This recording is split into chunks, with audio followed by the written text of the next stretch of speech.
Question number 12 की बात करेंगे तो दूरदर्शन प्रसारण में सरब संकेतों का प्रेषण के लिए प्रयुक्त तकनीक कौन सा है। तो सरब की यदि बात करेगा सरब संकेतों के लिए वो तो आवृत्ति मॉड्यूलन होगा। लेकिन वही चित्र संकेत की बात करें कि दूरदर्शन प्रसारण में चित्र संकेत का प्रेषण करने के लिए प्रयुक्त तो आयाम मॉड्यूलन देंगे। सरब के लिए आवृत्ति और चित्र के लिए आयाम। इस प्रकार क्वेश्चन नंबर 12 समाप्त हुआ। चलते हैं क्वेश्चन नंबर 13 पे।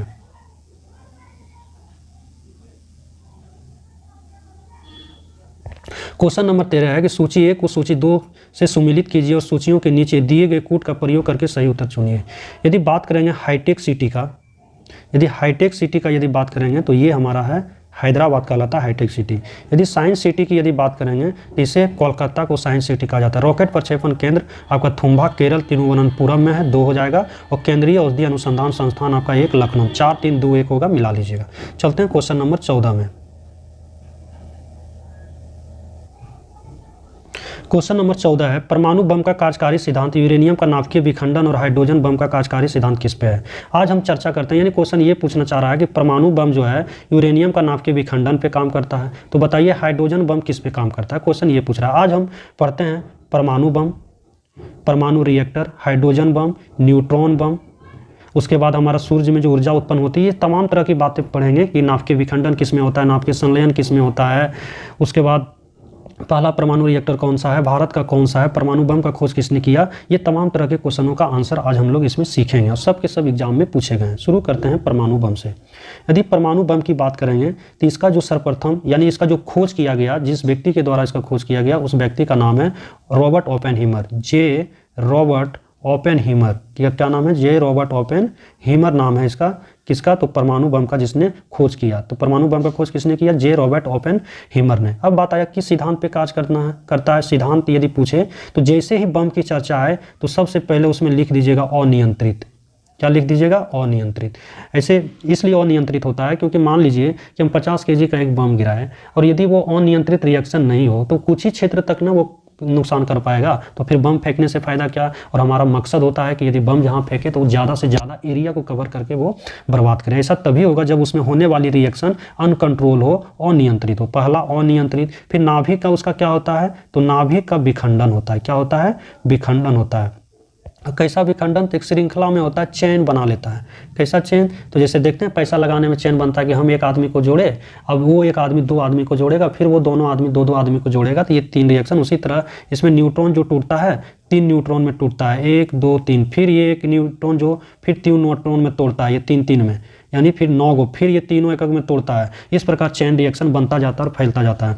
तो किस सिद्धांत पे कार्य करता है परमाणु बम, अनियंत्रित नाभिकीय विखंडन श्रृंखला अभिक्रिया पे ये कार्य करता है। तो ये आपको बता दिए खोज और सिद्धांत। यदि बात करेंगे कि इसमें प्रयुक्त होने वाले जो ईंधन है, इस बम को बनाने में कौन सा ईंधन का प्रयोग किया जाता है, तो यूरेनियम 235 और प्लूटोनियम 239, यानी यूरेनियम प्लूटोनियम ये सब का क्या किया जाता है, यूज किया जाता है ईंधन के रूप में। यही वजह है कि 6 अगस्त 1945 जो काफ़ी फेमस है, बम गिराया गया था, जिस बम का नाम था लिटिल बॉय। उस बम का नाम क्या था, लिटिल बॉय था। और पूछता है कि इस लिटिल बॉय नामक बम में कौन सा ईंधन प्रयुक्त किया गया था, तो यूरेनियम 235 का प्रयोग किया गया था। किसका, तो यूरेनियम 235 का। लेकिन वही 9 अगस्त 1945 को नागासाकी में जो गिराया गया था, उस बम का नाम था फैटमैन। क्या नाम था, फैटमैन। और उस बम में जो ईंधन यूज किया गया था वो था प्लूटोनियम 239। तो याद रहे 235 छोटा है और 239 हमारा क्या है, बड़ा है। तो छोटका में छोटका ईंधन यूरेनियम और बड़का में बड़का ईंधन प्लूटोनियम, यानी 6 अगस्त में छोटका यूरेनियम और 9 अगस्त में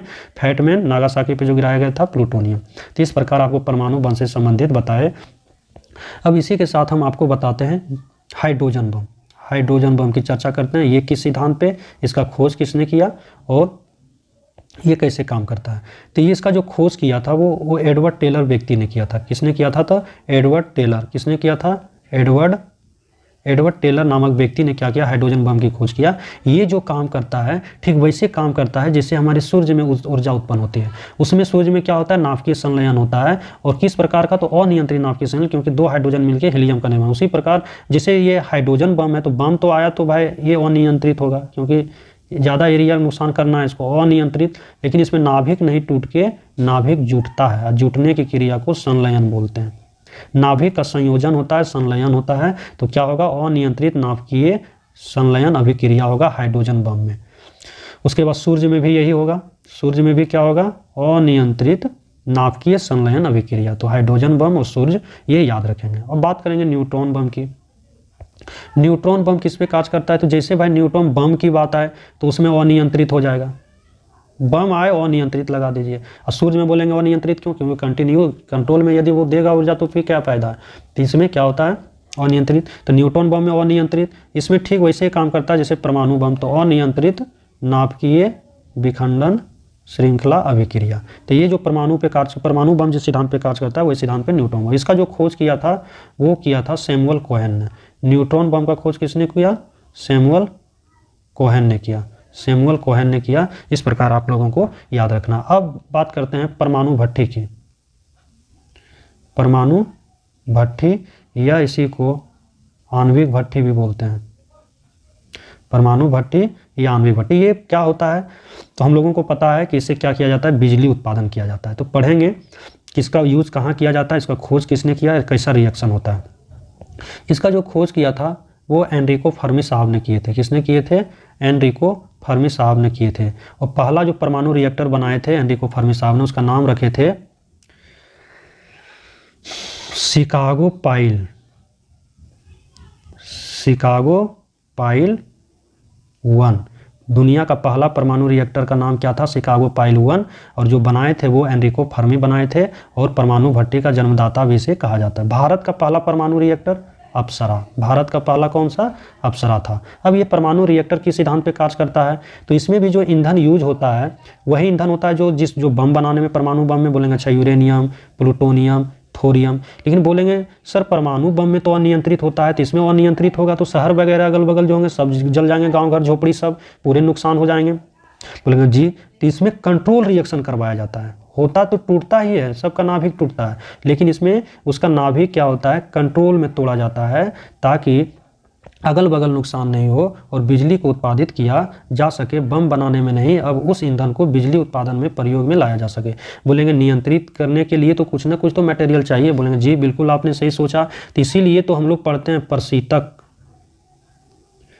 प्रशीतक के रूप में, जिसको कूलेंट बोलते हैं, मॉडरेटर के रूप में, ये सब कैडमियम, बोरॉन का छड़, कैडमियम का छड़, भारी जल, साधारण जल, ये सब यूज किया जाता है परमाणु रिएक्टर में यूज किया जाता है, परमाणु भट्ठी में, क्योंकि वो अनकंट्रोल रिएक्शन को कंट्रोल में करवाया जाए।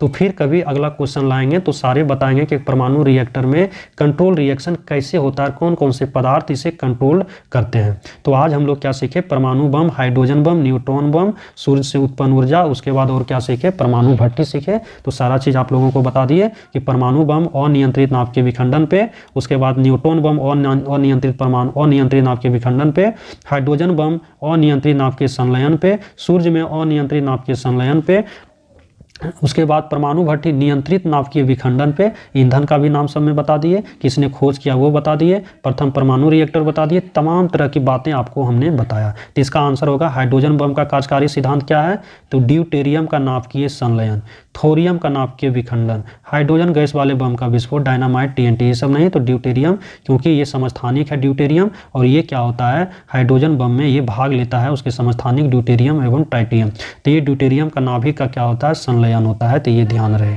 सभी एक जगह आप लिख लीजिएगा, अलग अलग पढ़ने की कोई आवश्यकता नहीं है। सभी का खोज किस सिद्धांत पे कार्य करता है, कौन कौन सा ईंधन प्रयोग में लाया जाता है, सब एक जगह लिख लेंगे तो इससे संबंधित क्वेश्चन बाहर आएगा ही नहीं। और एग्जाम में यही चेंज करता है, सब क्वेश्चन एग्जाम में ये पूछा हुआ है, तो सारा क्वेश्चन सिर्फ लैंग्वेज चेंज कर देगा। विखंडन अभिक्रिया नहीं देके नियंत्रित और नियंत्रित लगा देगा, तुरंत आप कंफ्यूज कर जाएंगे, अरे यार विखंडन तो हो रहा है, अब नियंत्रित अब दे देगा, जैसे अभी दे दिया ड्यूटेरियम का नाभिकीय संलयन, यहीं पे दे देता अनियंत्रित नाभिकीय संलयन, या यहीं पे दे देता नियंत्रित नाभिकीय संलयन, अब लगता चला अनियंत्रित की नियंत्रित, अनियंत्रित की नियंत्रित, तो ये सब कंफ्यूजन होता है। तो आज के बाद कभी कंफ्यूज नहीं करना है, बम आए जैसे बम आए अनियंत्रित आगे एकदम दिखना चाहिए, क्या दिखना चाहिए, अनियंत्रित दिखना चाहिए। और हाइड्रोजन के अलावा कोई भी बम आ जाए तो उसमें विखंडन आपको दिखना चाहिए। हाइड्रोजन को याद सूर्य से रखना है कि सूर्य में नाभिकीय संलयन के कारण ऊर्जा उत्पन्न होती है, इसीलिए नाभिकीय जो हाइड्रोजन बम भी है उसी सिद्धांत पे ये भी कार्य करता है। सूर्य से हाइड्रोजन बम को याद रखेंगे, बाकी बात सब में विखंडन की क्रिया होगी। तो इस प्रकार क्वेश्चन नंबर 14 आप लोगों को समझ में आया होगा। चलते हैं क्वेश्चन नंबर 15 पे।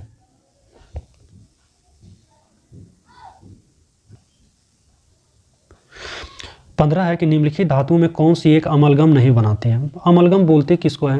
पारा के साथ कुछ ऐसे धातु होते हैं जो आपस में जुड़कर मिश्रण का निर्माण करते हैं और उसी मिश्रण को हम लोग अमलगम बोलते हैं।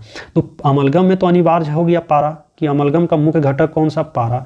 अब कौन कौन से ऐसे धातु हैं जो इसके साथ मिलकर एक मिश्रण बनाएंगे जो अमलगम कहलाएंगे? बोलेंगे जी आपका सोच बहुत बढ़िया है। तो बोलेंगे कुछ ऐसे धातु हैं जैसे जिंक, जैसे तांबा कॉपर और जैसे मैग्नीशियम।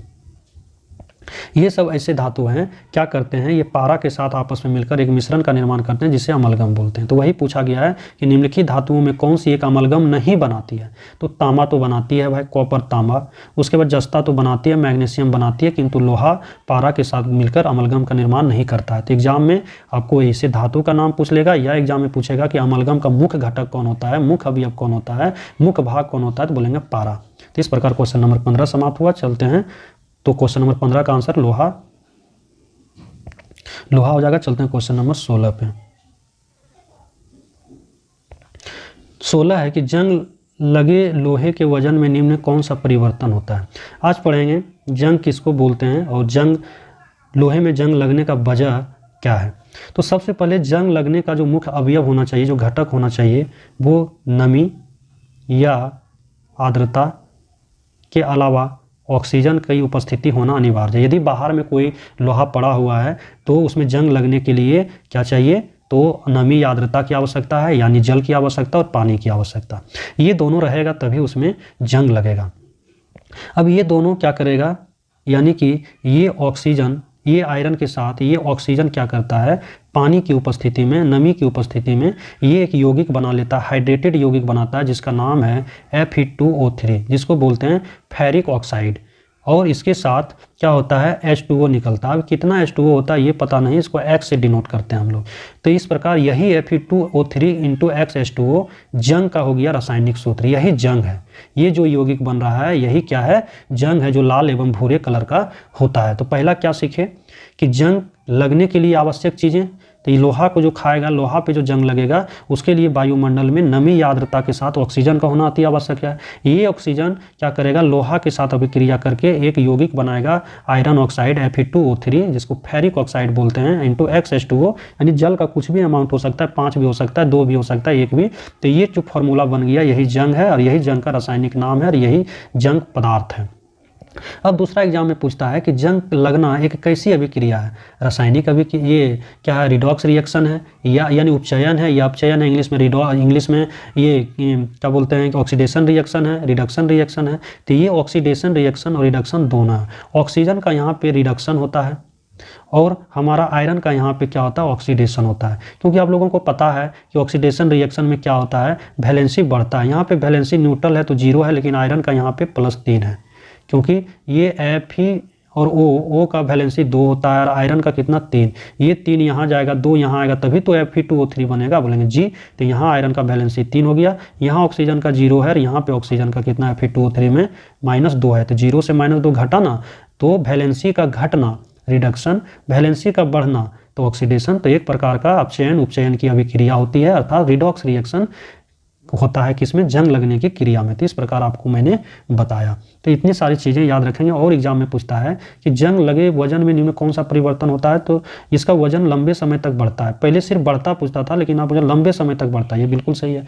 अच्छा, ये वजन बढ़ता है तो किसके कारण भाई, आप बोले अभी कि नमी भी भाग लेता है रिएक्शन में और ऑक्सीजन भी, तो क्या ये दोनों के कारण बढ़ता है? बोलेंगे जी नहीं, सिर्फ और सिर्फ जो भी वजन बढ़ता है वो लोहा जितना ऑक्सीजन अवशोषित करता है, वो जितना इसका वजन होता है वही लोहे में जंग लगने का वजन बढ़ता है। यानी जो एक्स्ट्रा ऑक्सीजन लोहा खींच रहा है वही उसका वजन बढ़ने में मददगार है, ना कि नमी है। तो ये चीज़ें आपको ध्यान में रखना है कि उसके वजन बढ़ने का कारण जो है एकमात्र है ऑक्सीजन। क्या है, ऑक्सीजन। भले क्रिया कराने का 2 घटक है, नमी आर्द्रता या ऑक्सीजन का होना आवश्यक है, लेकिन जो वजन बढ़ रहा है वो मुख्य रूप से ऑक्सीजन की उपस्थिति के कारण बढ़ रहा है। तो ये चीजें सारी लिख लीजिएगा, सभी एग्जाम में पूछा है। चलते हैं क्वेश्चन नंबर 17।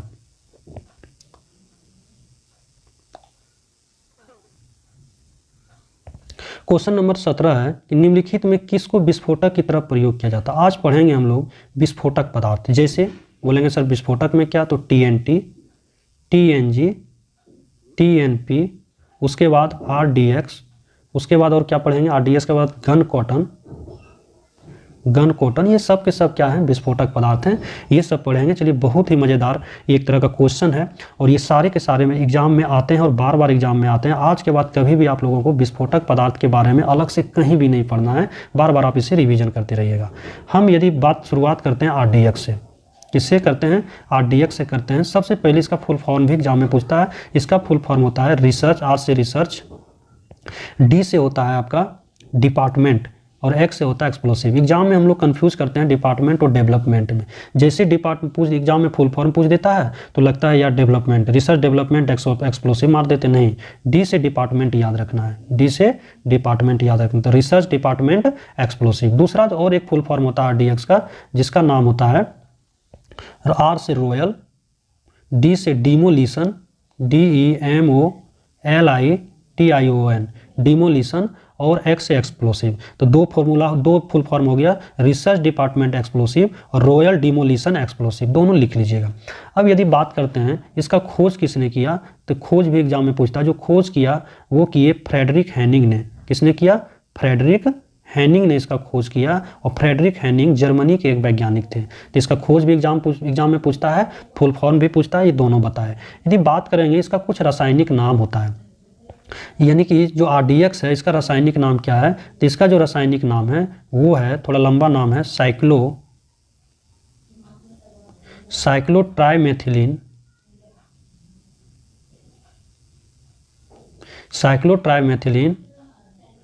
ट्राइनाइट्राएमीन। साइक्लोट्राइमेथिलीन ट्राइनाइट्राएमीन इसका रासायनिक नाम हो गया। क्या नाम हो गया इसका, साइक्लोट्राइमेथिलीन ट्राइनाइट्राएमीन। और ये नहीं देखिए, सिर्फ और सिर्फ सिंपल सा भी पूछ लेता है इसका, जो एक और नाम होता है साइक्लोनाइट दे देगा। क्या दे देगा, साइक्लोनाइट। तो दोनों लिख लीजिएगा कि इसका रासायनिक नाम जो है वो है, क्या नाम है, तो पहला है साइक्लोट्राइमेथिलीन ट्राइनाइट्राएमीन, साइक्लोट्राइमेथिलीन ट्राइनाइट्राएमीन, यानी कि साइक्लो C, ट्राइमेथिलीन T और ट्राइनाइट्राएमीन T, CTT करके नाम याद रखिएगा, साइक्लोट्राइमेथिलीन ट्राइनाइट्राएमीन, साइक्लोट्राइमेथिलीन ट्राइनाइट्राएमीन या साइक्लोनाइट। लेकिन RDX को अलग अलग देशों में अलग अलग नामों से जाना जाता है। जैसे ये जर्मनी में, जब इसका जर्मनी के वैज्ञानिक ने इसका RDX की खोज किया तो जर्मनी में इसे क्या कहा जाता है, तो जर्मनी में इसे हेक्सोजन बोला जाता है। जर्मनी में इसे क्या बोला जाता है, हेक्सोजन बोला जाता है। इटली में क्या बोला जाता है, तो इटली में इसे T4 बोला जाता है। क्या बोला जाता है, T4। तो T इटली में टो है और T4, तो ये आसानी से याद रहेगा। USA में क्या बोला जाता है, तो USA में से साइक्लोनाइट बोला जाता है। USA में क्या बोला जाता है, जो उसका रासायनिक नाम है वही साइक्लोनाइट, और साथ ही साथ USA में C4 के भी नाम से जाना जाता है। तो ये तमाम तरह की बातें एग्जाम में पूछा जाता है, इसके पदार्थों के अन्य नामों से और इनके अन्य नामों से, और ये इसका खोज किसने किया। यदि बात करेंगे कि ये जो RDX है ये बनाया जाता है किस किस पदार्थ से, यानी होगा ना भाई कुछ ना कुछ रॉ मटेरियल्स, कच्चे पदार्थ तो होंगे RDX, बोलें जी बिल्कुल सही समझे। तो प्लास्टिक के पदार्थों से ये बनाया जाता है, प्लास्टिक पदार्थों से बनाया जाता है। बोलेंगे वो प्लास्टिक पदार्थ कौन कौन सा है सर, तो याद रखिएगा पॉलीब्यूटाइन, एक और याद रखिएगा पॉलीयूरेथेन, पॉलीब्यूटाइन और एक पॉलीयूरेथेन। दो यही सब कच्चे पदार्थ हैं जो क्या किए जाते हैं, आपस में मिलाकर रासायनिक अभिक्रिया कराकर RDX पदार्थ का निर्माण करवाते हैं। तो RDX से बातें सारी समझ में आई होगी, एक जगह आप लिख लीजिएगा। अब यदि हम बात करते हैं TNP की, किसका, TNP का। T का मतलब ट्राई, S का मतलब नाइट्रो, अब P का मतलब फिनॉल होता है।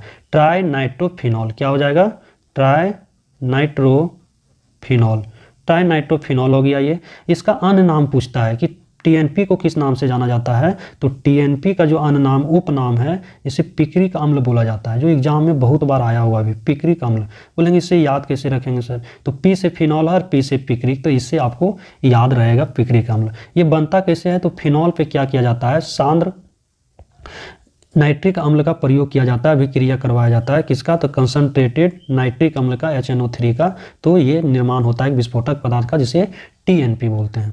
यदि हम बात करेंगे TNG का, TNG, T से ट्राई, N से नाइट्रो, G से ग्लिसरीन। ट्राई नाइट्रो क्या है, ग्लिसरीन है। इसका निर्माण कैसे होता है, तो इस ग्लिसरीन पे क्या किया जाता है, HNO3, कैसा HNO3, तो कंसंट्रेटेड, जिसमें पानी कम हो, और H2SO4, दोनों कंसनट्रेटेड H2SO4 HNO3 का रिएक्शन करवाया जाता है किस पे, तो इस ग्लिसरीन पे।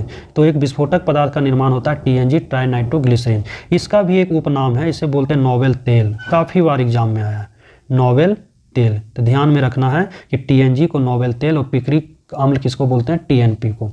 अब बात है इसका उपयोग सर किस पदार्थ में कहाँ कहाँ करते हैं। तो जो TNG का यूज़ किया जाता है तो सबसे फेमस है डायनामाइट, जो एग्जाम में बार बार पूछा जाता है कि डायनामाइट में नाइट्रोग्लिसरीन यूज़ किया जाता है, यही TNT यूज़ किया जाता है डायनामाइट में। लेकिन याद रखिए अभी वर्तमान समय में नाइट्रोग्लिसरीन TNT का यूज नहीं करके अभी सोडियम नाइट्रेट का यूज किया जाता है। किसका यूज़ किया जाता है डायनामाइट में, सोडियम नाइट्रेट का। याद कीजिए, याद रखिएगा इसको कि वर्तमान समय में डायनामाइट में सोडियम नाइट्रेट का प्रयोग किया जा रहा है। डायनामाइट के अलावा और TNG कहाँ यूज होता है, तो कार्डाइट एक प्रकार का बम ही है, कार्डाइट बम बनाने में। उसके बाद ब्लास्टिंग जिलेटिंग में। बोलेंगे ब्लास्टिंग जिलेटिंग सर, तो सुने होंगे पहाड़ वगैरह के पत्थर को तोड़ने के लिए ब्लास्ट करवाया जाता है, तो वहाँ पे भी उस प्रकार के पदार्थ में भी कैसा विस्फोटक मिलाया जाता है, तो TNG का यूज़ किया जाता है। तो TNG का यूज़ कहाँ हो गया, डायनामाइट, कार्डाइट, ब्लास्टिंग जिलेटिंग, सब एग्जाम में पूछा हुआ है। वर्तमान समय में डायनामाइट में नाइट्रोग्लिसरीन अर्थात TNG के अलावा सोडियम नाइट्रेट का प्रयोग किया जा रहा है। अब एक आग बच गया TNT। क्या बच गया, TNT, ट्राइनाइट्रोटोलुइन। इस टोलुइन पे वही HNO3 और H2SO4 का क्या क्या करवाया जाता है, रिएक्शन करवाया जाता है और एक विस्फोटक पदार्थ का निर्माण होता है जिसे बोलते हैं ट्राइनाइट्रोटोलुइन। इसका उपयोग किस प्रकार के बम में करते हैं, तो इसका उपयोग जो है हम लोग एमेटॉल प्रकार के बम में करते हैं। एमेटॉल और तारपिंडो में, याद रखिएगा दोनों पूछा है एग्जाम में, तारपिंडो और एमेटॉल में। इस प्रकार आप लोगों को मैंने TNT, TNG और आपको TNP, TNG और TNT बताया, RDX बताया। एक बच गया गन कॉटन भी क्या है, एक प्रकार का विस्फोटक पदार्थ। कॉटन का मतलब समझ ही रहे होंगे, कपड़ा, रुई हो गया, लकड़ी हो गया। इस पर क्या करवाया जाता है, इस पर भी सांद्र HNO3 का ही रिएक्शन करवाया जाता है, जिससे एक पदार्थ का निर्माण होता है नाइट्रोसेल्यूलोज का। किसका निर्माण होता है, नाइट्रोसेल्यूलोज का। यही नाइट्रोसेल्यूलोज क्या होता है, गन कॉटन में मुख्य रूप से पाया जाता है और विस्फोटक पदार्थ के रूप में यूज़ किया जाता है। तो ये सब लिख लीजिएगा कि गन कॉटन जो विस्फोटक पदार्थ है उसमें मुख्य घटक क्या है, तो नाइट्रोसेल्यूलोज, और इसका जो निर्माण होता है लकड़ी या रुई पे सांद्र HNO3 का रिएक्शन। एक चीज़ आप देख रहे हैं कि TNT से लेकर TNT, TNG, TNP, RDX, gun cotton, सभी में जो आप देख रहे हैं कि रासायनिक जो अभिक्रिया करवाई जाती है वो तो या तो HNO3 है या तो दोनों है, दोनों करने का मतलब HNO3 H2SO4 या HNO3 का रिएक्शन करवाया जाता है। तो TNT ट्राइनाइट्रोटोलुइन हो गया, इसके टोलुइन पर HNO3 H2SO4 का रिएक्शन करवाया जाता है। और TNT का यूज़ कहाँ करते हैं, तो TN2 एमेटॉल बम बनाने में और तारपिंडो में यूज। यदि बात करेंगे TNG का, तो ग्लिसरीन पे क्या करवाया जाता है हमारा, HNO3 और H2SO4 का रिएक्शन करवाया जाता है। TNG का उपनाम नोवेल तेल है, इसका यूज़ कहाँ करते हैं, डायनामाइट, कार्डाइट और ब्लास्टिंग जिलेटिन में। और डायनामाइट में वर्तमान में अभी जो TNG यूज़ नहीं करके, नाइट्रोग्लिसरीन यूज़ नहीं करके सोडियम नाइट्रेट का यूज़ किया जा रहा है। TNP का बात करेंगे, ट्राइनाइट्रोफिनॉल, फिनॉल पे HNO3 का रिएक्शन करवाया जाता है जिसे पिक्रिक अम्ल भी बोलते हैं, और इसमें ज़्यादा कुछ नहीं। RDX की बात करेंगे, रिसर्च डिपार्टमेंट एक्सप्लोसिव है या रॉयल डिमोलिशन एक्सप्लोसिव है, जिसकी खोज किसने, फ्रेडरिक हैनिंग ने किया, जो जर्मनी के थे। जर्मनी में से हेक्सॉन, USA में USA में जो बोला जाता है साइक्लोनाइट या C4 बोला जाता है, इटली में T4 के नाम से जाना जाता है, और प्लास्टिक पदार्थ के मिलाने से बनता है जैसे पॉलीब्यूटाइन, पॉलीयूरेथीन हो गया। उसके बाद इसका रासायनिक नाम साइक्लोट्राइमेथिलीन ट्राइनाइट्राइमीन है, जिसे हम लोग CTT बोलते हैं, साइक्लोट्राइमेथिलीन ट्राइनाइट्राइमीन, या इसे साइक्लोनाइट भी बोलते हैं। यदि गन कॉटन की बात करेंगे तो इसका जो निर्माण करवाया जाता है वो लकड़ी, रुई पे सांद्र HNO3 का रिएक्शन करवाया जाता है, इससे एक पदार्थ सेलुलोज बनता है, यही विस्फोटक का काम करता है। तो एक सेलुलोज, किस प्रकार का सेलुलोज, तो नाइट्रोसेलुलोज का निर्माण होता है। तो गन कॉटन में मुख्य रूप से होता है नाइट्रोसेलुलोज। इस प्रकार सारे विस्फोटक आपको बताए, एक जगह आप लिख लीजिएगा, इससे बाहर क्वेश्चन नहीं आता है। चलते हैं क्वेश्चन नंबर 18 पे। क्वेश्चन नंबर 18 है कि पेट्रोल तथा डीजल के अधूरे जलने से उत्पन्न, तो अधूरा जब जलेगा तो कार्बन मोनोऑक्साइड उत्पन्न होगा, याद रखिएगा। जब पूरा जलेगा तो कार्बन डाइऑक्साइड। तो बोलेंगे अधूरा पूरा जलेगा, इसे कैसे समझेंगे सर, जब उसे और पर्याप्त ऑक्सीजन मिलेगा तो अधूरा जलेगा। आप देखे होंगे कि हमारे इंजन में कोई भी गाड़ी चलाइए, ऑक्सीजन को फिल्टर करने के लिए एक फिल्टर जैसा बॉक्स बना रहता है, जो बाद में निकाल के उसे एयर प्रेशर से साफ करवाया जाता है। तो वो क्यों लगाया जाता है? तो ये ऑक्सीजन चाहिए। पेट्रोल को क्या करना चाहिए? तोड़ने के लिए क्या चाहिए? ऑक्सीजन, उसको तो चाहिए ही चाहिए। तो ऑक्सीजन कम मिलेगा तो कार्बन मोनोऑक्साइड डेवलप होगा, जो जहरीले पदार्थ। ऑक्सीजन बढ़िया उसे मिलेगा तो कार्बन डाइऑक्साइड होगा। इस हिसाब से माइलेज भी बढ़िया, इसलिए उसको साफ करवाते रहिए, विशेष ध्यान रहे। तो अधूरे जलेगा तो कार्बन मोनोऑक्साइड, पूरे जलेगा कार्बन डाइऑक्साइड। उसके बाद नाइट्रोजन डाइऑक्साइड, सल्फर के ऑक्साइड या नाइट्रोजन के जो भी ऑक्साइड उत्पन्न होते हैं वो ताप विद्युत क्षेत्र में या किसी औद्योगिक क्षेत्र में क्या होते हैं? इस प्रकार के प्रदूषण वाले गैस उत्पन्न होते हैं। क्वेश्चन नंबर 18 का आंसर हो जाएगा कार्बन मोनोऑक्साइड। चलते हैं क्वेश्चन नंबर 20 में। क्वेश्चन नंबर 19 है, निम्न में कौन सा पदार्थ साबुन बनाने में प्रयोग किया जाता है? चलिए, साबुन से संबंधित है सारी बातें बता ही देते हैं। वीडियो शायद काफ़ी ये लंबा हो गया, लगभग 1.5-2 घंटा का हो जाएगा, 2 पार्ट में से डिवाइड किए हैं। तो साबुन के आवश्यक सामग्री लिखते हैं, या आखिर साबुन बनता कैसे है, साबुन बनने की प्रक्रिया को क्या कहते हैं।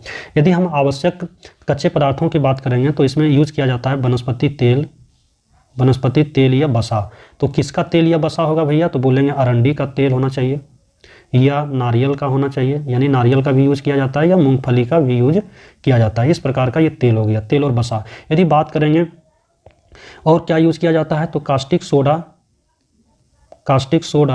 यानी कास्टिक सोडा या कास्टिक पोटेशियम का यूज किया जाता है। कास्टिक सोडा या कास्टिक पोटेशियम का, इसका यूज क्यों करते हैं?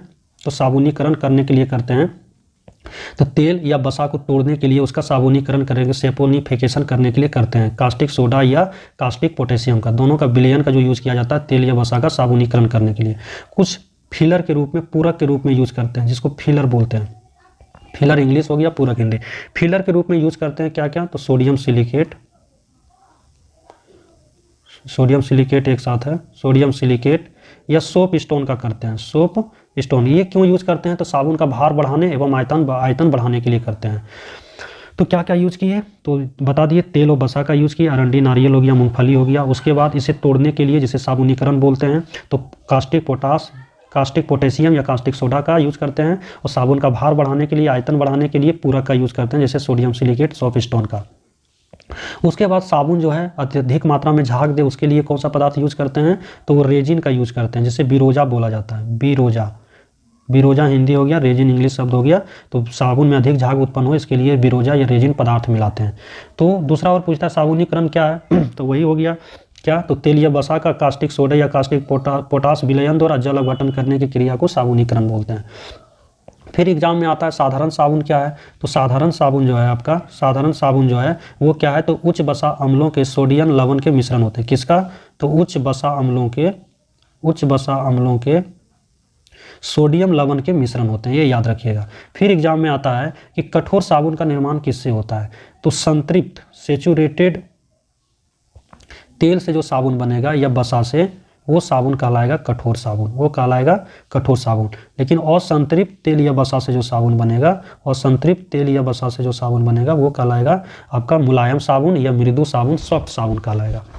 एक और एग्जाम में आता है कि साबुन से गिरीज हटाने की क्रिया को क्या कहते हैं? यानी साबुन जो है कपड़े पर से गिरीज हटा देता है, उसमें वो हटाने की विधि को क्या कहते हैं? तो वो पाइसीकरण विधि कहलाता है। क्या कहलाता है?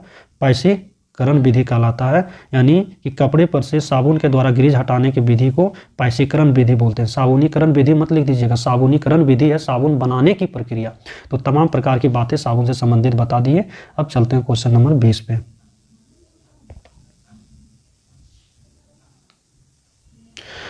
क्वेश्चन नंबर 20 है, जलाशयों में यूट्रिफिकेशन होता है। तो सबसे पहले यूट्रिफिकेशन होता क्या है? हिंदी में इसे सुपोषण बोलते हैं। हिंदी में इसे क्या बोलते हैं? सुपोषण बोलते हैं।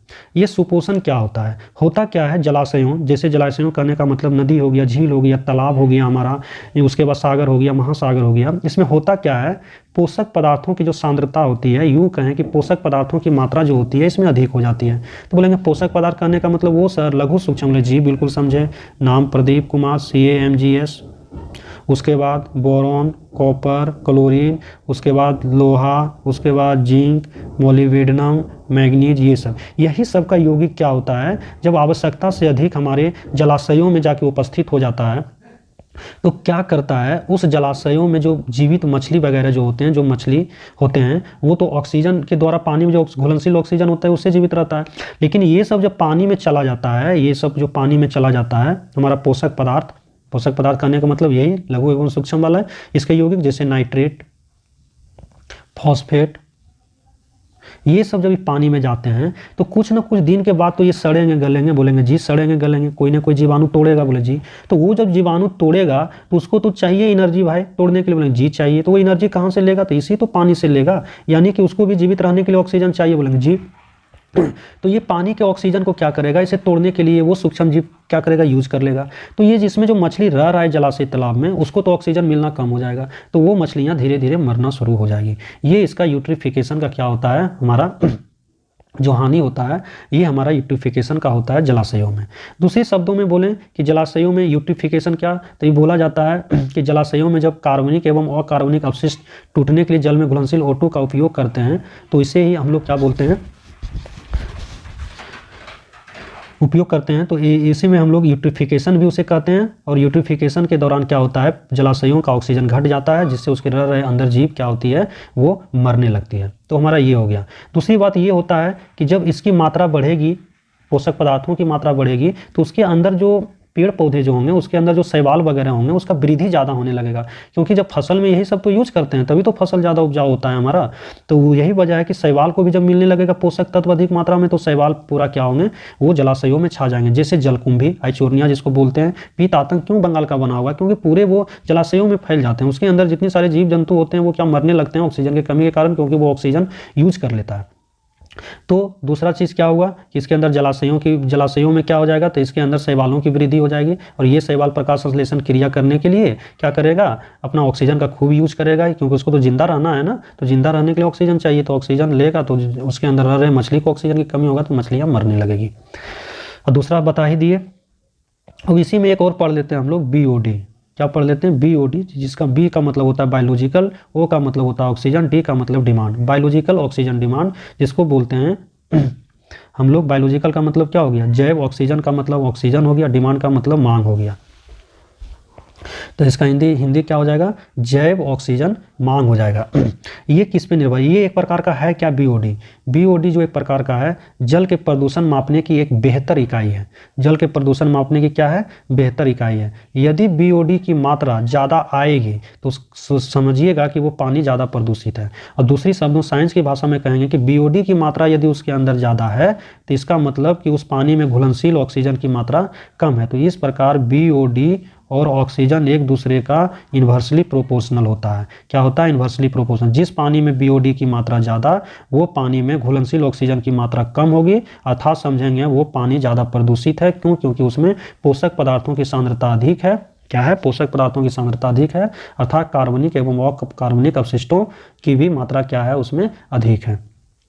तो इस प्रकार हमारा ये सुपोषण और यूट्रिफिकेशन हुआ। तो इस सुपोषण यूट्रिफिकेशन में मुख्य क्या होता है, तो बोलेंगे कि किसी भी जलाशयों में जब कार्बनिक एवं अकार्बनिक अर्थात पोषक पदार्थों की सांद्रता की मात्रा अधिक हो जाए, तो उसे यूट्रिफिकेशन बोलते हैं। और मात्रा अधिक होने के बाद शैवालों की मात्रा अधिक हो जाएगी, और इन सभी शैवालों की भी मात्रा जब अधिक हो जाएगी तो पानी के अंदर घुलनशील ऑक्सीजन का ये उपयोग करेंगे, और पोषक पदार्थ भी जो होंगे वो टूटने के लिए भी क्या करेंगे, वो घुलनशील ऑक्सीजन का उपयोग करेंगे, जिसके कारण उसके अंदर रह रहे मछलियाँ या कोई भी जलीय जीव की ऑक्सीजन की क्षतिपूर्ति कम हो पाएगी, जिससे वो मरना शुरू हो जाएंगे।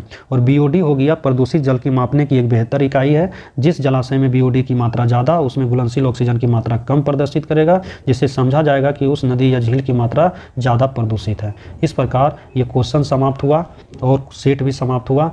अब मिलेंगे सेट नंबर 18 के साथ। इसी के साथ साथियों, जय हिंद।